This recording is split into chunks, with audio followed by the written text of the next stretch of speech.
Guess what? More isekai. That's great. I like this one too. The twist on this one is that it copies the 19th century Danish tale The Ugly Duckling. In The Ugly Duckling, the titular duck is ostracized for his looks and wanders alone through several seasons until he meets swans and realizes that he too has become a beautiful swan. Makoto is just like the duck, isekai'd in from his world by the goddess. The goddess deems him hideous and ostracizes him. She casts him to the edge of her land to live amongst the demi-humans. But just like the old story, Makoto eventually becomes a swan. Hey everyone, welcome to Aniprop. Today we are looking at Tsukimichi Moonlit Fantasy. Like the video please, and let's get into it.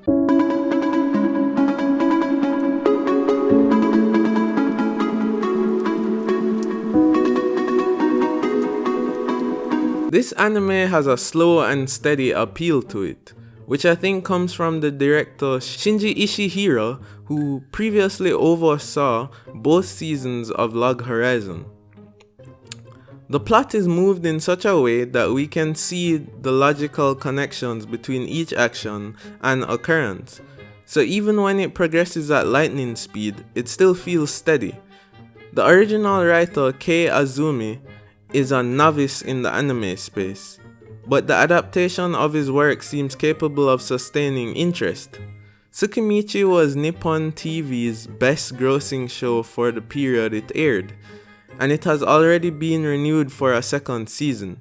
This is beautiful and shows the strength of the source material. The anime is a bit flat in the animation department. Animation Studio C2C is a relatively new studio with their first production in 2012 and no really commercially notable anime under their belt yet. Despite this, they did a decent job, notably with the action sequences and Sakuga. The animation overall, however, looks like a mid-tier production from the 2010s. The music in this anime, done by Yosuhara Takanashi, has received overall positive reception. So all in all, this anime is average in the looks and production. For me, it excels because of the excellent story and the direction. Like I said in the intro, Tsukimichi is the story of The Ugly Duckling, but it carries the concept to dark extremes. The anime doesn't shy away from showing us what it really means to be ostracized and the impact that can have. When Makoto is banished by the goddess, he is cursed such that he appears hideous to humans. He is also unable to speak common, which is the human language in this realm.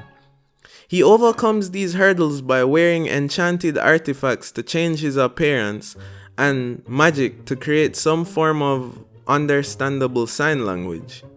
With this, he is able to live amongst the humans. While doing so, he cultivates a living area for the demi-humans. Eventually, the story highlights the impact of the discrimination when humans attack and burglarize a section of the demi-humans' plane. This resulted in the deaths to inhabitants of the demi-plane. The show gets dark when Makoto decides to exact revenge. Based on the lighthearted nature of the show, this comes as a shock and shows the degree of distaste the protagonist has for the humans of this realm. Also, the fact that the humans showed no regard for the property of demi-humans highlights the impact of blatant discrimination. The isekai context of this show makes the ponderance on the discrimination even more interesting. Makoto being a human and living as a human for 17 years would mean he would have had a relatively positive predisposition to humans versus demi-humans. But by changing his environment and putting him on the negative side of discrimination, sees him become quickly radicalized against the very same humans. In that way, this anime, though appearing lighthearted, is going to great lengths to show the impact racism and discrimination can have on an individual and group. As the anime progresses, I can only see this tension between humans and non-humans deepening. I look forward to seeing what meaningful ways the writers decide to explore racial prejudice. Tsukimichi is an anime which is way deeper than it first appears, and beyond the average animation is a pure gem. I see a lot of reviews for this anime calling it just another isekai, or an isekai trying to subvert the genre and be like Konosuba while failing to do so. I disagree with these viewpoints. I see this anime as a discourse on major social issues, cloaked in the veil of a somewhat comedic isekai. Don't overlook this one. Check it out. Thanks for watching today. Please like and subscribe, and catch you next time.